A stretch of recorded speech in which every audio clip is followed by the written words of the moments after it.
Welcome to the Banker Lamp. Please enjoy the video.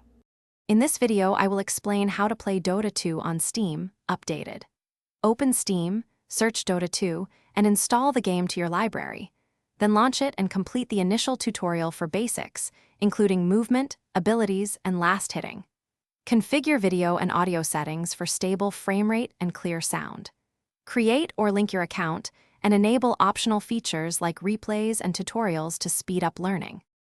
Dota 2 is a team game about objectives more than kills, so focus on lane control, tower timing, and Roshan attempts with your team. Communicate simple plans like gank timings, smoke moves, and item priorities to coordinate. Watch mini-map tendencies and track enemy item timings to avoid being surprised. Rotate when a tower is vulnerable or a teammate needs backup to secure map control and win engagements. If this guide is helping, please subscribe and like to support more content.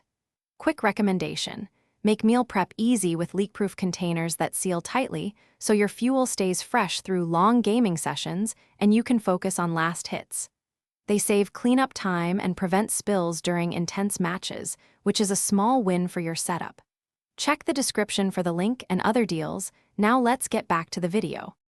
Item choices define power spikes, so plan your core items before laning and update plans as the match evolves, prioritizing survivability or damage where needed. Use the shop quick buy and courier efficiently to minimize downtime. Hide items in stash when safe to free inventory space. Track item completion on allies and enemies to predict fights, and leverage timing windows like Blink or Black King Bar to initiate or counter-engage. Thanks for watching. If this was helpful, leave a like and consider subscribing. See you next time.